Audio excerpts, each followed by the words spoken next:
नमस्कार, मैं रविश Kumar. Bharat T shirt के बाद निकर की चर्चा में प्रवेश कर चुका है। थोड़ा इंतजार कर लीजिए, अंडरवेयर की भी बारी आने वाली है। यह समय कपड़ा उद्योग के लिए बहुत अच्छा है। वे अपने गंजी बनियान लेकर राजनीतिक दलों की प्रेस कॉन्फ्रेंस के पीछे खड़े हो जाएं ताकि साथ साथ विज्ञापन भी होता रहे। टी शर्ट विदेशी ब्रांड का था, इसलिए वेबसाइट से उसकी कीमत की तस्वीर निकाल ली गई।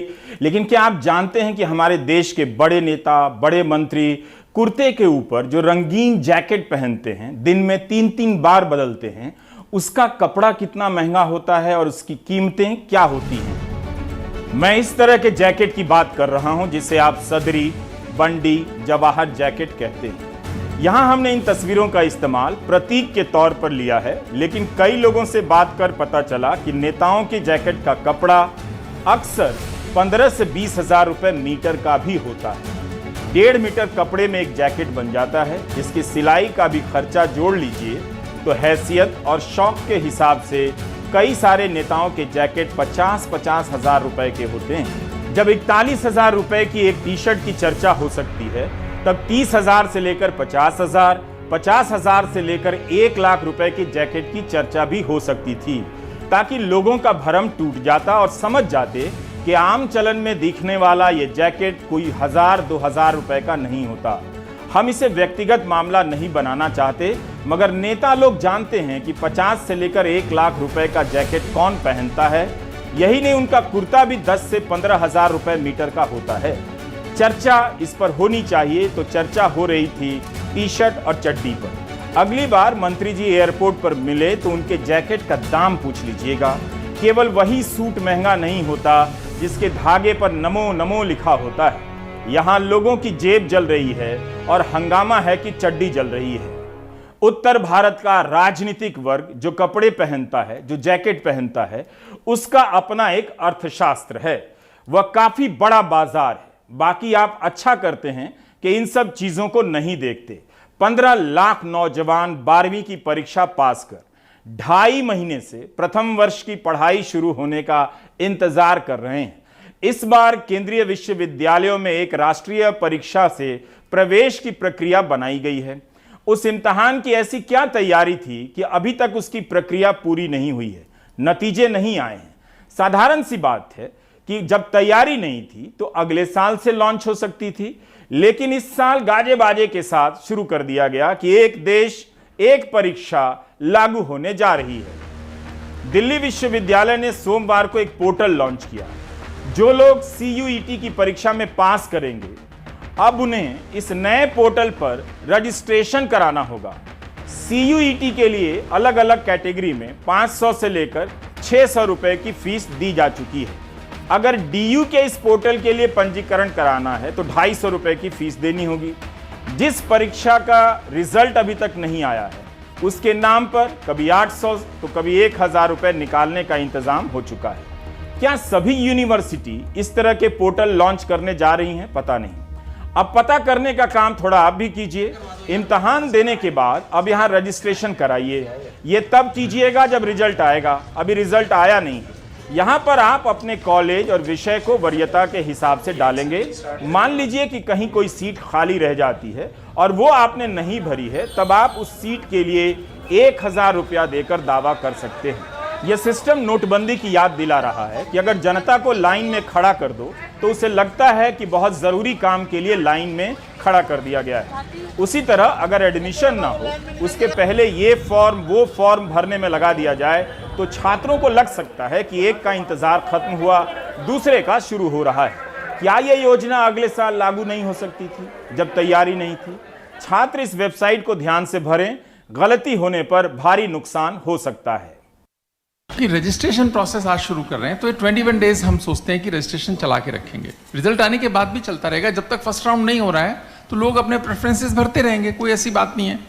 लेकिन जब फर्स्ट राउंड हमने एडमिशन किया, उसके बाद में फीस के लिए टाइम दिया जाता है जमा करने के लिए, फिर सेकेंड राउंड लेंगे, फिर मिड एंट्री अलाउ करेंगे उसके बाद में, कि जो लोग पार्टिसिपेट नहीं कर पाए, किसी को समझ नहीं थी, कुछ भी नहीं थी, इतना नुकसान तो ना हो जाए, किसी का मन नहीं था, उसने इंटरेस्ट नहीं लिया पहले भरने में, अब उसको एक चांस देंगे।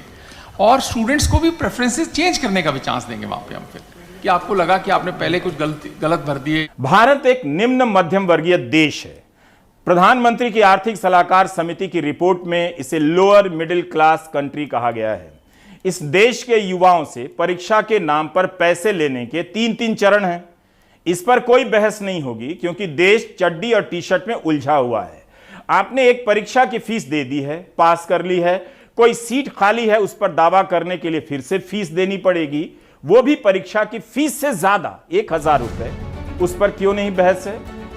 जिस देश के कई मंत्री, कई नेता 15 से 50 हजार और कभी कभी 1 लाख रुपए की जैकेट पहनते हैं, 20-20 हजार रुपए का कुर्ता पहनते हैं, उस पर चर्चा ना होकर टी शर्ट के दाम पर चर्चा हो रही है।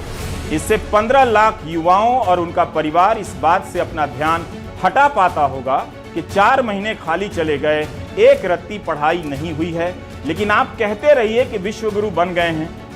इसका कोई टेस्ट तो होता नहीं दुनिया में कि चोरी पकड़ी जाएगी। अभी हम सबको मिलकर टीवी डिबेट को मोजे तक लाना है, रुमाल तक लाना है। किसी में साहस नहीं है कि मेक इन इंडिया में कही गई बातों का हिसाब पूछें। सब असली सवाल पूछने से बचने के लिए नकली सवाल पैदा कर रहे हैं। गोदी मीडिया के सिस्टम के जरिए देश के सामने फर्जी मुद्दों का पहाड़ खड़ा कर दिया गया है, जबकि सरकार अपनी तरफ से बोल रही है कि यह एक लोअर मिडिल क्लास देश है। लेकिन इसके सरकारी कार्यक्रमों का खर्चा देखिए तो हर कार्यक्रम पिछले से ज्यादा महंगा, आलीशान, भव्य नजर आता है। विवेक देबरॉय प्रधानमंत्री की आर्थिक सलाहकार समिति के चेयरमैन, इनका बयान 9 सितंबर के फाइनेंशियल एक्सप्रेस में छपा है कि उन्हें निजी तौर पर हैरानी होगी कि अगले 5 साल में भारत की अर्थव्यवस्था 6.5% की दर से बढ़ती है। अनुमानों में कमी तो आरबीआई ने भी की। इस वित्त वर्ष के लिए आरबीआई ने कहा था कि विकास दर 7.8% रहेगी, बाद में उसे घटाकर 7.2% कर दिया गया। विवेक देबरॉय तो 6.5% की बात अगले 5 साल के लिए कह रहे हैं। फाइनेंशियल एक्सप्रेस में विवेक देबरॉय राज्यों को कसूरवार बता रहे हैं। बहुत चालाकी से इस बात को रख रहे हैं कि अगर आप राज्यों की हालत देखें तो नहीं लगता कि 6.5% से 8% की दिशा में विकास दर बढ़ने जा रही है। इनके अनुमानों की गाड़ी 6.5% के प्लेटफॉर्म पर रुक जाती है।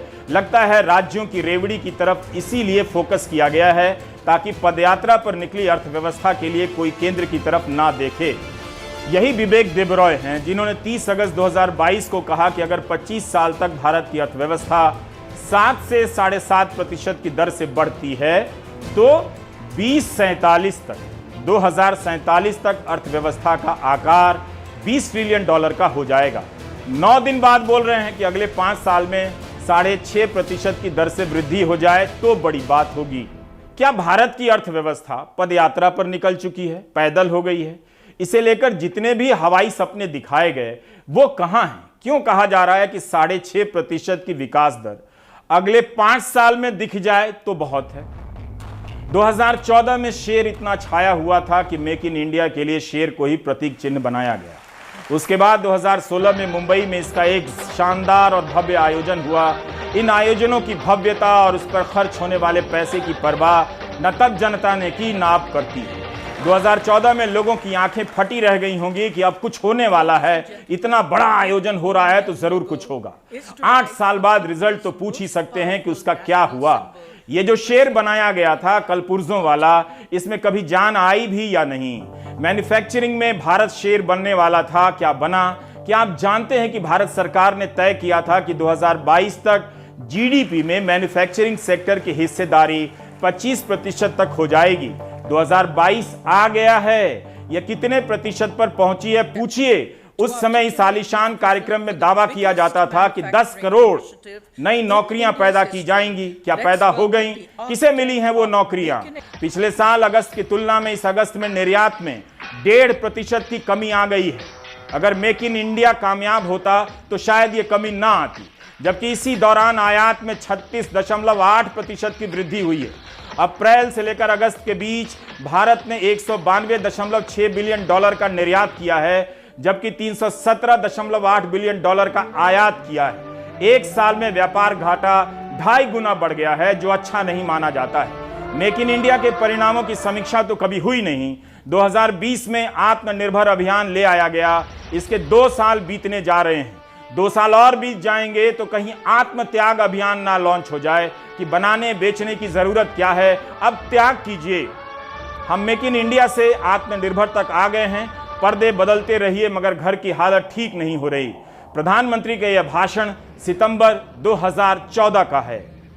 सारी दुनिया एशिया की तरफ नजर कर रही है, पूरी विश्व को कोई जगह विश्व ढूंढ रहा है। मुझे निमंत्रण देने के लिए समय बर्बाद करने की आवश्यकता नहीं है, मुझे सिर्फ उसको एड्रेस देने की कोशिश करने की ये जगह है। वो आने के लिए तैयार है, पूरा विश्व आने के लिए तैयार है, लेकिन उसे पता नहीं है एशिया में जाए तो कहां जाए। और फिर वो सोचता है जहां लोकतंत्र है, जहां डेमोग्राफिक डिविडेंड है, जहां विपुल मात्रा में डिमांड है, ये तीनों एक साथ किसी भूभाग पर उपलब्ध हो तो पूरे ग्लोब पर अकेला हिंदुस्तान है जहां तीनों एक साथ मौजूद है।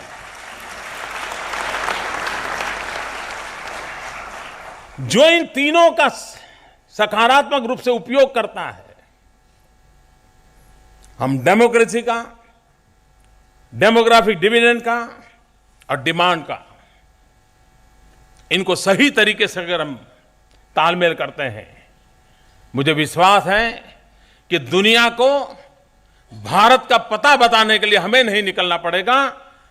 हर गली मोहल्ले में वास्को डी गामा पैदा होंगे जो हिंदुस्तान खोजते खोजते यहां चले आएंगे। आज तक मेक इन इंडिया मैन्युफैक्चरिंग को जीडीपी के 25% तक नहीं पहुंचा सका। टारगेट बड़ा कर दो ताकि हेडलाइन बड़ी छपे और हिंदी अखबार उससे भी बड़ी साइज में छाप दें ताकि गांवों में पढ़कर आदमी सपनों में खो जाए। 10 करोड़ रोजगार देने का ऐलान हुआ था, उम्मीद है सबको मिल गया होगा। मीडिया में जो डेटा है उससे लगता है कि मेक इन इंडिया का शेर जो जवान होना था 25% के टारगेट तक पहुंच नहीं पाया, उससे बहुत दूर हाँफने लगा है। शेर को छोड़ चीता का रोमांच गोदी मीडिया पर छाने वाला है। जल्दी ही आप चीता क्या खाता है, चीता कब नहाता है, चीता कब सोता है, किस बाइक से तेज दौड़ता है, इस पर घंटों कार्यक्रम देखने वाले हैं। यह चीता 2010 में भी आने वाला था, तब जयराम रमेश ने कहा था कि 3 साल में चीता आने वाला है, मगर 2012 में सुप्रीम कोर्ट ने इस पर रोक लगा दी। फिर 2020 में सुप्रीम कोर्ट ने चीता को भारत लाने की इजाजत दे दी। उम्मीद है चीता के आने से पहले उसका वीडियो आ जाएगा, वरना चैनलों पर ज़ेबरा दौड़ा दौड़ाकर चीता की कहानी बताने में वो मजा नहीं आएगा। इस देश में अब हालात नहीं बदलते हैं, हेडलाइन बदल जाती है।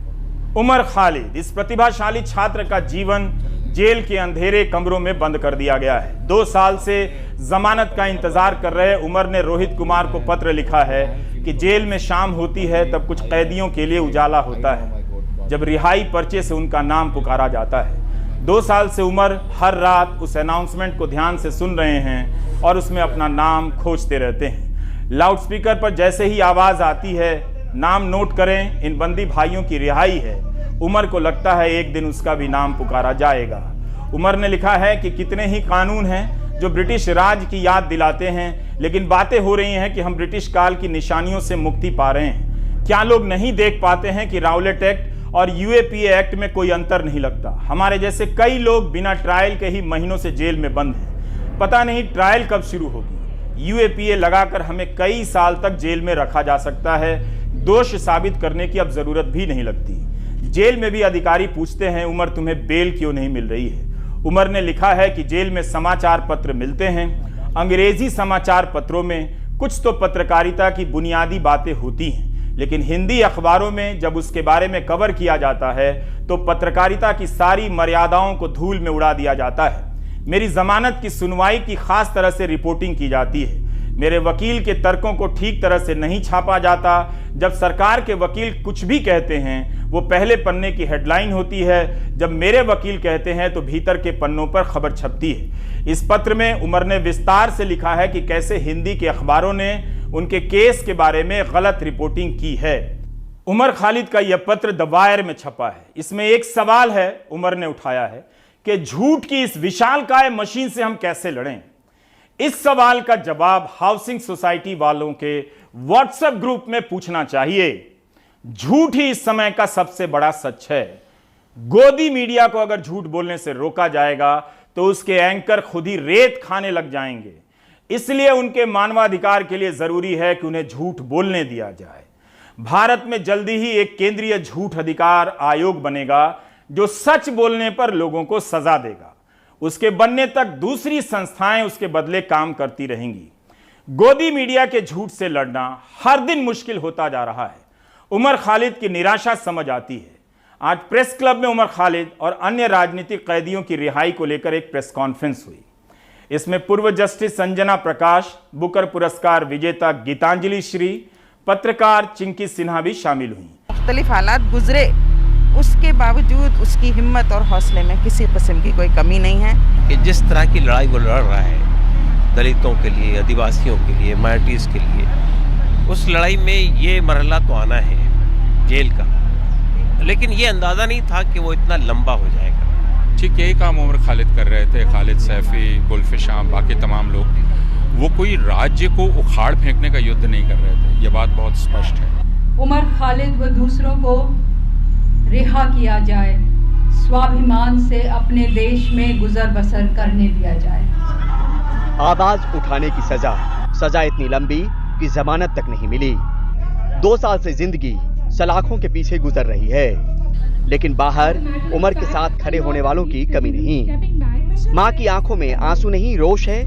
बेटे की रिहाई के लिए आवाज कांप नहीं रही, बल्कि उसमें एक खनक है।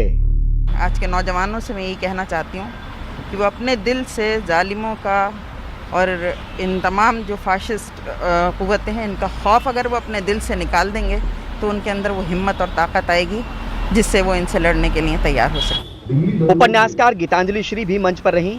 चंद पंक्तियों के जरिए उन्होंने देश की दशा और उमर को लेकर अपनी भावनाओं का इजहार कर दिया। उमर खालिद कानून के नाम में 2 साल से जेल में बंद हैं। अदालत कहती है कि वो इतने खतरनाक अपराधी हैं कि ज़मानत पर भी उन्हें रिहा नहीं किया जा सकता। पर अदालतों को उमर खालिद के मामले की सुनवाई करना और न्याय करना ज़रा भी ज़रूरी नहीं लगता। हमारा अफसोस और हमारी चिंता ये भी है कि उमर खालिद अकेले नहीं हैं कानून के नाम में हो रहे इस अन्याय का शिकार होने वालों में।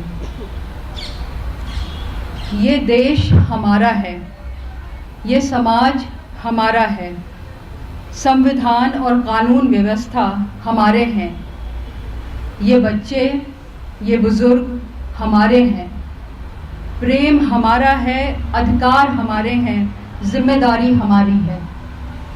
यहाँ नहीं बोलेंगे तो और कहाँ बोलेंगे? कुछ परेशान करेगा, कुछ उदास करेगा, कोई जिज्ञासा होगी तो यहाँ नहीं पूछेंगे तो और कहाँ पूछेंगे? उमर के अलावा कई और नाम भी हैं जो यूएपीए के तहत जेल में बंद हैं। इनमें खालिद सैफी, गुलफिशा फातिमा, सिफाउर रहमान, सादाब अहमद, अतहर खान, मीरान हैदर, सादाब खान, शर्जिल इमाम, तस्लीम, सलीम, ताहिर हुसैन, शुएब आलम शामिल हैं। उमर के पिता कहते हैं कि जिस तरह उमर जरूरतमंदों और जरूरी मुद्दों को लेकर आवाज उठा रहे थे तो उन्हें एहसास था कि वो गिरफ्तार हो सकता है, लेकिन ये इल्म न था कि यूएपीए जैसे गंभीर आरोप उस पर लगा दिया जाएगा जिसमें जमानत आसानी से नहीं मिलती। पिता का सवाल न्यायालय और न्याय प्रक्रिया पर भी है, और सिर्फ उमर के लिए नहीं, उन तमाम लोगों के लिए जो सीएए से जुड़े मामलों को लेकर सलाखों के पीछे हैं। पूरी केस हिस्ट्री उठाकर देखी उमर की, उसमें कोई एलिगेशन ऐसा नहीं है जिसके बुनियाद पर उस पर यूएपीए लग सकता है, जिसके बुनियाद पर उसे 2 साल तक बेल तक न मिले। लेकिन हमारी जुडिशरी का अजीबोगरीब मामला है कि हम महसूस कर रहे हैं कि एक लंबे अरसे से जो लोग जेलों में बंद हैं लेकिन उनको बेल तक नहीं मिल रही है, जबकि उनके खिलाफ जो केस है उसके कोई विटनेसेस है सही सॉलिड, ना कोई ग्राउंड है सॉलिड, ना लिगेशन सॉलिड है। लेकिन बहरहाल आपने 2 साल तक के एक नौजवान लड़के को, जिसके अपने जज्बात है, अपना हौसला है, अपनी एक यानी एक चीज़ों को देखने की एक नया रुख है, उसको आपने जेल में डाल दिया 2 साल तक के। मनोजोत सिन्हा लाहिड़ी बताती हैं कि कैसे जब उमर पर केस दर्ज हुआ तो जमानत का प्रावधान था, पर धीरे धीरे वो गैर जमानती हो गया। ये FIR जब शुरू हुआ था तब इसके जितने ऑफेंसेस थे तब ये सब बेलेबल था। तो पहले 3 लोग जो अरेस्ट हुए थे उनको तात्कालिक बेल मिल गया था। उसके बाद जब खालिद सैफी और इशरत जहान अरेस्ट हुए इस FIR में, तब इसमें नॉन बेलेबल धाराएं ऐड कर दी गई। और उसके बाद मई में जब मिरान हैदर और सफूरा अरेस्ट हुए, तब UAPA का 4 सेक्शन इसमें इंक्लूड हो गया। तो बेलेबल से शुरू हुआ एक FIR अल्टीमेटली चलते चलते टेरर केस बन गए। जो लोग यहाँ नहीं आए उनके संदेश उमर के समर्थन में आए। इनमें मनोज झा, एनी राजा, मोहम्मद सलीम और पूर्व जस्टिस अंजना प्रकाश शामिल रहीं। My position on UAPA is very clear. It does not fit in either with the criminal jurisprudence, which presumes a person innocent till proven guilty, and international laws on similar lines. बहरहाल उमर को लेकर उच्च न्यायालय ने आदेश सुरक्षित कर रखा है। इस बीच यहाँ हर कोई यही कहता मिला कि सही मुद्दों के लिए आवाज उठाने वालों को क्या लोकतंत्र में ऐसे गलत तरीकों से दबाया जा सकता है। नई दिल्ली से परिमल कुमार, NDTV इंडिया। दिल्ली दंगों के केस की जनरल रिपोर्टिंग देखिए अखबारों में कैसे होती है। अदालत ने कई मामलों में दिल्ली पुलिस की जांच पर ही गंभीर सवाल उठाए, एक नहीं अनेक बार। इन्हीं मामलों में से एक में नताशा नरवाल, देवांगना कालिता और आसिफ इकबाल को जमानत मिली है। उन सभी पर भी UAPA की धाराएं थीं। जून 2021 में इन 3 लोगों को जमानत मिली, लेकिन उसके बाद भी कितना लंबा वक्त गुजर गया। दिल्ली दंगों के मामले में कई लोगों पर UAPA की धाराएं लगी, केवल इन्हीं तीनों को मेरिट के आधार पर जमानत मिली। मेरिट का मतलब यह हुआ कि जमानत देते वक्त हाईकोर्ट ने कहा कि भड़काऊ भाषण देना, चक्का जाम करना आतंकी कार्रवाई नहीं है। कोर्ट ने कहा था कि हमें यह कहना पड़ रहा है कि ऐसा लगता है कि असहमति को कुचलने की बेचैनी में राज्य की सोच में प्रदर्शन करने के संवैधानिक अधिकार और आतंकवादी गतिविधियों के बीच अंतर की रेखा धुंधली हो गई है। अगर इस तरह की सोच को और बढ़ावा मिला तो वह हमारे लोकतंत्र के लिए एक उदास दिन होगा। जस्टिस मृदुल और जस्टिस भंबानी के फैसले से उम्मीद जगी कि बाकियों को भी जमानत मिल सकती है, मगर सुप्रीम कोर्ट ने कहा कि इस फैसले की समीक्षा होगी। सुप्रीम कोर्ट ने नताशा, देवांगना और आसिफ की जमानत को रद्द तो नहीं किया, मगर कहा कि जमानत के आदेश की समीक्षा होगी, क्योंकि इसमें UAPA के प्रावधानों की समीक्षा की गई है।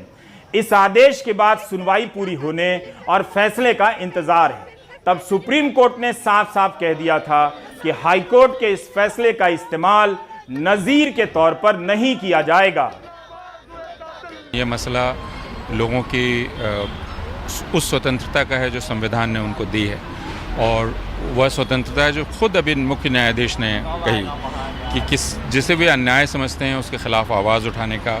मुख्य न्यायाधीश ने कहा कि अगर आवाज़ नहीं उठाएंगे तो सही कानून कैसे बनेंगे या कानून कैसे बदले जाएंगे। ठीक एक काम उमर खालिद कर रहे थे, खालिद सैफी, गुल्फिश शाम, बाकी तमाम लोग, वो कोई राज्य को उखाड़ फेंकने का युद्ध नहीं कर रहे थे। ये बात बहुत स्पष्ट है। एक कानून बना है, वह कानून गलत लगता है, हम उसका विरोध कर रहे हैं, इसका हमको संवैधानिक अधिकार है। यह कोई आतंकवादी षड्यंत्र नहीं है जो वे कर रहे थे। तो मुख्य प्रश्न यह है, और दूसरा कि सर्वोच्च न्यायालय ने स्वयं जो एक जंजीर अपने पैर में बांधी है या अदालतों के पैर में बांधी है, बेड़ी के UAPA जिन पर भी लगा है उनको आप जमानत नहीं दे सकते हैं। यह बेड़ी भी उस सर्वोच्च न्यायालय को खुद खोलनी है, क्योंकि इस बात को वो अच्छी तरह से जानता है कि अगर सिद्दीक कप्पन पर UAPA लग गया होता तो उनको जमानत मिलना मुश्किल होता। तो यह बेड़ी खुद सर्वोच्च न्यायालय ने क्यों लगाई है और क्यों यह हथियार सरकार के हाथ में दिया है? यह सवाल भी आज उमर खालिद की गिरफ्तारी के 2 साल गुजर जाने के बाद, जबकि कुछ भी नहीं है जो उमर खालिद से पूछने को बचा हो, जांच में बचा हो, पुलिस की कोई दिलचस्पी नहीं है। इसका मतलब दिलचस्पी सिर्फ उमर खालिद, गुल्फिशा, खालिद सैफी, मीरान, ऐसे लोगों को जेल में रखने की है, जिससे सबक सिखाया जा सके उन तमाम लोगों को जो इस सरकार जिसे वे गलत समझते हैं उसका विरोध करना चाहते हैं। यह है जो हम आपके साथ करेंगे। लंपी नाम की बीमारी से कितनी गायें और भैंसों की मौत हो गई है, इसकी सरकारी संख्या कुछ और है, मीडिया रिपोर्ट में कुछ और। हिमांशु बता रहे हैं कि 13 राज्यों में यह बीमारी फैल चुकी है। किसानों की लाखों रुपए की गायें और भैंसें मर गई हैं। सरकारी आंकड़ा है कि 75,000 से ज्यादा मवेशियों की मौतें हुई हैं। 10 लाख से ज्यादा मवेशी इसकी चपेट में हैं। लंपी के कहर की भयानक तस्वीर। कई जगह तो लंपी पीड़ित गायों को खुले में फेंक दिया गया है। गड्ढा खोदा है लेकिन गायों को पूरी तरह से दफनाने का समय ही नहीं मिला है। इतनी बड़ी संख्या में गायों की मौत हो रही है। सीकर में फतेहपुर का ये पिंजरापौल गौशाला, यहाँ पे सेवक लगातार गायों का इलाज कर रहे हैं, लेकिन जब से लंपी का कहर शुरू हुआ है सैकड़ों गाय इसकी चपेट में आ रही है। ये ऐसी बीमारी है जिससे पहले तो शरीर पर फुंसी होती है और फिर उसमें पानी पड़ने लगता है और फिर ये एक घाव बन जाता है। बेजुबान जानवरों की पीड़ा देखना मुश्किल हो जाता है। शरीर के ऊपर फुंसी मोटी मोटी फुंसी हो रहे हैं और 5-10 दिन बीत जाने के बाद में मुंह से नाक से उन पानी पड़ना, नाक से लार आना और पशु जो पैर है वो भी उनमें सूजन आ जाती है, लगड़ापन चलने लगता है। 5-10 दिन के बाद में 10-15 दिन बीत जाने के बाद में वही फुंसी हैं वो घाव का रूप ले लेती हैं। फतेहपुर में इस गौशाला में 700 गायों में से 190 लंपी पीड़ित हैं। ये बीमारी मच्छर, मक्खी और टिक या किलनी से फैलती है। मोहम्मद नदीम फतेहपुर नगर पालिका में वाहन चालक है। गायों को दफनाने का जिम्मा उन पर है। जब से लंपी वायरस आया तब से हम पहले तो 8 घंटा देते थे और अभी 10 घंटा, 12 घंटा, 14 घंटा भी काम करना पड़ता है। कितनी गायें रोज मरती है? सर 10 से 12 गायें मर जाती हैं रोज की। राजस्थान में 11 लाख से ज्यादा मवेशी लंपी पीड़ित हैं, जिनमें से 51,000 की मौत हो चुकी है। मुख्यमंत्री अशोक गहलोत ने केंद्र सरकार से मांग की है कि इसे आपदा का दायरा दिया जाए। बीकानेर में हालत बहुत नाजुक है, जहां 2000 से ज्यादा गायों की मौत हो चुकी है। पशुपालन विभाग की टीमें लगातार इस रोग का मुकाबला कर रही है। कुछ लोग खुद भी अपने मवेशियों का इलाज कर रहे हैं। इसको ज़्यादातर इम्यूनिटी डाउन होने पर ही ये ज़्यादा एनग्रेव होती है, तो अगर इम्यूनिटी बूस्टर देते रहें साथ में घर में तो ये थोड़ी सी बीमारी कम हो सकती है। और अभी के टाइम में वुंड वगैरह है तो वुंड का मैनेजमेंट घर पे कर सकते हैं। वो घर पे नीम का या कोई भी पेस्ट या चर्मिल वगैरह ला के पेस्ट वगैरह लगा के घर पे बाहर नहीं निकाले और घर पे ट्रीटमेंट करे तो ये ज़्यादा गड़बड़ नहीं होगी। राजस्थान में हालत सबसे ज़्यादा खराब है, लेकिन दूसरे राज्यों में यह बीमारी अब कम हो रही है। सरकार ने रिंग वैक्सीनेशन के जरिए इस बीमारी को और फैलने से रोकने की पहल शुरू की है। 13 प्रदेश में इस समय बीमारी है और आप कह सकते हैं थोड़ा डिक्लाइन ट्रेंड है। पिछले अगर 2-3 दिन में देखेंगे जिस तरह से ये फैली, राजस्थान को छोड़ दे तो बाकी प्रदेशों में एक तो हमने इसको कंट्रोल किया है, करने का प्रयास किया है। जैसे उत्तर प्रदेश को आप देखेंगे तो वेस्टर्न यूपी तक सीमित रहा है। रिंग वैक्सीनेशन करके हमने इसको रोकने का प्रयास किया। अब सरकार की कवायद मवेशियों को टीका देने की प्रक्रिया और तेज करने की है। मवेशियों को गोट वैक्सीन दिया जा रहा है जो असरदार माना जा रहा है। भारत सरकार ने राज्य सरकारों को आगाह किया है कि लुम्पी स्किन डिजीज के मामले जहां जहां भी तेजी से बढ़ रहे हैं वहां पर मवेशियों के वैक्सीनेशन की प्रक्रिया को और तेज किया जाए। साथ ही किसानों को और पशुपालकों को सजग किया जाए कि अगर उनके यहाँ कोई मवेशी बीमार होता है तो उसे तत्काल पास के पशु अस्पताल या पशु विशेषज्ञों के पास ले जाएं। Including China. मैं भारत के एनिमल हस्बेंड्री मंत्रालय को धन्यवाद देता हूं कि उन्होंने पूरे साइंटिस्टों के साथ मिलकर के इसके रोकथाम का एक मॉडल बनाया है। गोट पॉक्स और सी पॉक्स और अन्य दवाओं को मिलकर के मुझे लगता है कि रोकने में सफल होगा और ये हमारे लिए चुनौती है। देखिए, जहाँ भी हम ऑपरेट कर रहे हैं, जहाँ भी हमारा प्रोग्राम्स है, वी आर डूइंग हमारे जो जैसे हमारे सीमेंट स्टेशन है उसके 10 किलोमीटर के रेडियस में जितने भी एनिमल्स हैं हम उनको वैक्सीनेट करते हैं। From our side foot and mouth disease का वैक्सीनेशन करते हैं, ब्रूसेलोसिस के लिए वैक्सीन करते हैं। सो ऐसे जो भी फार्मर्स और जो भी हमारे जो इमीडिएट कॉन्टैक्ट के जो विलेजेस है वो सभी जगह पे हम वैक्सीनेशंस करते हैं। जाहिर है जैसे जैसे मवेशियों में यह बीमारी फैलती जा रही है, संकट बड़ा हो रहा है और इससे निपटने की चुनौती भी। हिमांशु शेखर के साथ हर्षा कुमारी सिंह की रिपोर्ट, एनडीटीवी इंडिया। सरकारी नौकरियों में भ्रष्टाचार आम बात है। असम में विक्टर दास नाम के युवा का एक ट्वीट वायरल हो गया। विक्टर ने आरोप लगा दिया कि एक पूर्व विधायक कथित रूप से पैसे लेकर सरकारी भर्तियां करा रहे हैं। विक्टर को गिरफ्तार कर लिया गया है। रतनदीप चौधरी की ये रिपोर्ट। बीते हफ्ते के अंत में एक युवक विक्टर दास के ये ट्वीट काफी वायरल हुए। विक्टर दास ने आरोप लगाया कि एक पूर्व विधायक समेत एक पूरी लॉबी असम सरकार की भर्ती परीक्षाओं में पैसे लेकर भर्ती कराने के धंधे से जुड़ी हुई है। ग्रेड 3 और ग्रेड 4 की इन भर्ती परीक्षाओं में लाखों छात्र बैठे थे। सरकार का दावा है कि इन इम्तिहानों के लिए अभूतपूर्व सुरक्षा इंतजाम किए गए।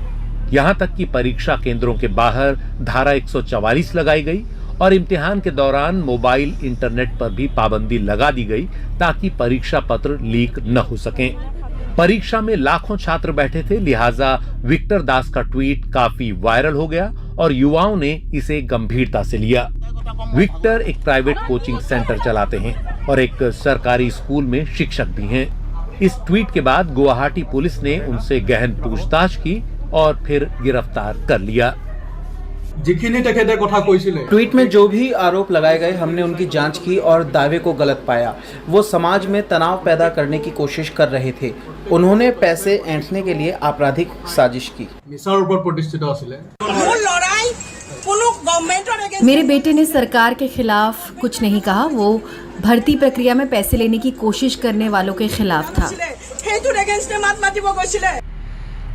इस बीच कानून के जानकारों का कहना है कि पुलिस विक्टर को गिरफ्तार कर एक गलत नजीर पेश कर रही है।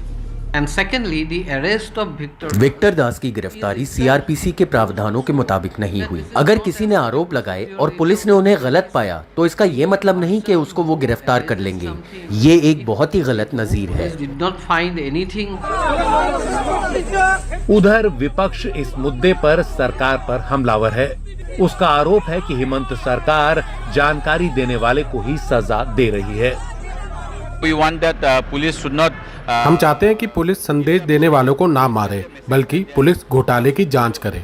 If there is corruption, it should be properly inquired. So that is what we also demand. Victor Das complained against corruption. Victor Das ने संभावित भ्रष्टाचार की